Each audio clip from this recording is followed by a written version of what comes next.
সুস্বাগতম বন্ধুরা, আরো একবার ওল্ড ইয়ং চ্যানেলে আপনাদের প্রত্যেককে স্বাগত। কোষ্ঠকাঠিন্য একটি সাধারণ সমস্যা যা সব বয়সের মানুষকে বিচলিত করে। এটি কদাচিৎ মল ত্যাগ এবং মল পাস করাতে অসুবিধা হয়। যদিও অনেকেই ওষুধের দিকে ঝোঁকে কোষ্ঠকাঠিন্য দূর করতে, নিয়মিত মল ত্যাগ করতে এবং আপনার ত্বকের উজ্জ্বলতা বাড়াতে কিছু প্রাকৃতিক উপায় রয়েছে। আপনার দৈনন্দিন রুটিনে নির্দিষ্ট ব্যায়ামগুলিকে একীভূত করে আপনার হজমকে উল্লেখযোগ্যভাবে উন্নত করতে পারে এবং ফলস্বরূপ কোষ্ঠকাঠিন্য দূর করে পরিষ্কার আরো উজ্জ্বল ত্বক ধরে রাখতে পারে। এই ব্যায়ামগুলি আমি ভিডিওর শেষে দেখাবো। মাত্র 10 থেকে 20 মিনিট এই ব্যায়ামগুলি সকালে ঘুম থেকে উঠে অভ্যাস করলে কোষ্ঠকাঠিন্য দূর করে সুন্দর সুন্দর স্বাস্থ্য ও মুখের গ্লো বাড়ানো সম্ভব। কোষ্ঠকাঠিন্যের কারণ হলো কম ফাইবারযুক্ত খাদ্য, ডিহাইড্রেশন, শারীরিক কার্যকলাপের অভাব এবং কিছু ওষুধ সহ বিভিন্ন কারণের কারণে কোষ্ঠকাঠিন্য হতে পারে। এর লক্ষণগুলির মধ্যে প্রায় পেটে ফোলা ভাব,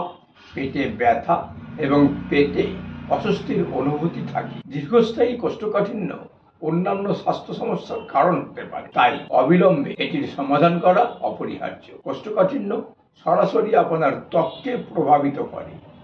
দুর্বল হজমের ফলে টক্সিন তৈরি হতে পারে, যা নিস্তেজ, ক্লান্ত ত্বক বা এমনকি ব্রণ এবং একজিমার মতো ত্বকের অবস্থা হিসাবেও প্রকাশ পেতে পারে। কোষ্ঠকাঠিন্য দূর করার জন্য আপনার হজমের স্বাস্থ্যের উন্নতি করে আপনার পুষ্টি শোষণ বাড়াতে পারেন এবং টক্সিনগুলিকে আরও কার্যকরভাবে নির্মূল করতে পারেন, যার ফলে ত্বক পরিষ্কার এবং আরও উজ্জ্বল হয়। কোষ্ঠকাঠিন্য দূর করার জন্য কিছু কার্যকর ব্যায়াম, যেমন নিয়মিত হাঁটা বা হৃদযন্ত্রের ব্যায়াম যেমন জগিং, সাঁতার কাটা বা সাইকেল চালানোর মতো মলত্যাগকে উদ্দীপিত করতে পারে। আপনার পরিপাকতন্ত্রকে সক্রিয় রাখতে প্রতিদিন অন্তত 30 মিনিট পরিমিত ব্যায়ামের অভ্যাস করুন। নিয়মিত ব্যায়াম পরিপাকতন্ত্রকে এবং অন্ত্রের কার্যকলাপকে উন্নীত করতে পারে। আপনার পরিপাকতন্ত্রকে ভালোভাবে হাইড্রেটেড রাখতে সারাদিন প্রচুর পরিমাণে জল পান করুন। এছাড়াও ফাইবারযুক্ত খাবার আপনার খাদ্য তালিকায় অন্তর্ভুক্ত করুন, যেমন ফল, শাকসবজি, গোটা শস্য এবং লেবুর মতো উচ্চ আঁশযুক্ত খাবার অন্তর্ভুক্ত করুন। এছাড়াও প্রোবায়োটিক সমৃদ্ধ খাবার যেমন সাদা দই এইসব খান। ব্যায়ামের মাধ্যমে আপনার হজমের স্বাস্থ্যের উন্নতির মাধ্যমে কোষ্ঠকাঠিন্য দূর করতে এবং আপনার ত্বকে একটি অসাধারণ প্রভাব ফেলতে পারে।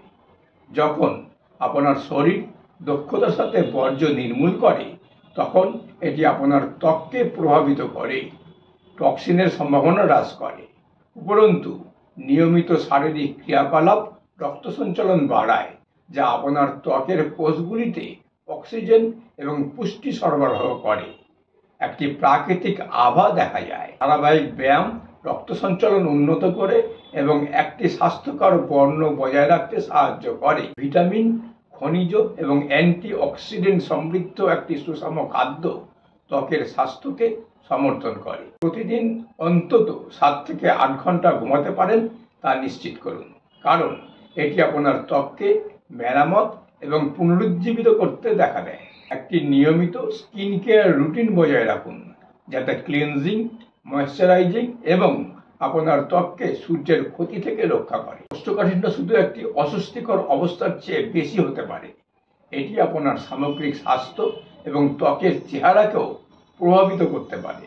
আপনার রুটিনে নিয়মিত ব্যায়াম এবং মননশীল খাদ্য তালিকাগত পছন্দগুলিকে অন্তর্ভুক্ত করার মাধ্যমে আপনি কোষ্ঠকাঠিন্য দূর করতে পারেন, মসৃণ অন্ত্রের কার্যকলাপ উন্নীত করতে এবং একটি উজ্জ্বল রং ধরে রাখতে পারেন। নিয়মিত ব্যায়ামের মাধ্যমে আপনার হজম স্বাস্থ্য এবং আপনার ত্বকের প্রাকৃতিক সৌন্দর্য উভয় উন্নত করতে এই পদ্ধতিতে ব্যায়ামগুলি করুন।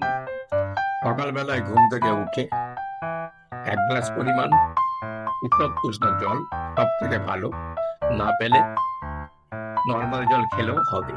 তারপর প্রথমে এই ব্যায়ামটা শুরু করুন। প্রথমে সামর্থ্য অনুযায়ী করবেন, তারপর আস্তে আস্তে বাড়াবেন।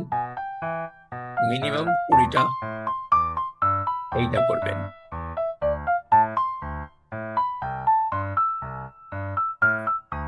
এটা জোড়া পায়ে সাইক্লিং, প্রথম প্রথম সাধ্য অনুযায়ী করবেন, তারপর আস্তে আস্তে বাড়াবেন।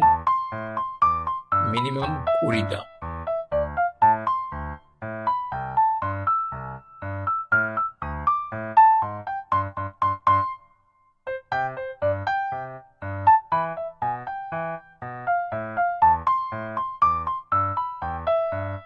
এরপরে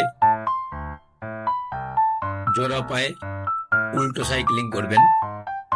এটাও সাধ্য মতো প্রথম প্রথম করবেন, পরে আস্তে আস্তে বাড়াবেন। মনে রাখবেন, কোনো ব্যায়ামই জোর করে করতে যাবেন না। আপনার শরীর যতটুকু চাইবে, যতটুকু পারবে, ততটুকু দিয়ে শুরু করবেন।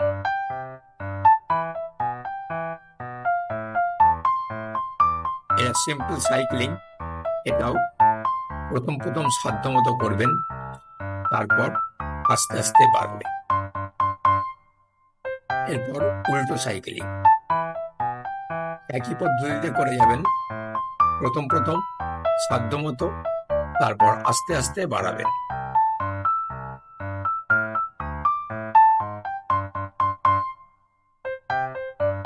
এরপরে যে ব্যায়ামটা করবেন, সেটাও প্রথম প্রথম সাধ্য মতো করবেন, তারপর আস্তে আস্তে বাড়াবেন।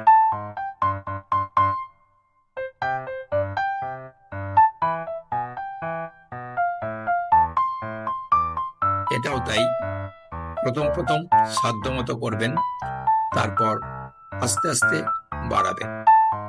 মনে রাখবেন, জোর করে কিন্তু কোনো ব্যায়ামই করতে যাবেন না।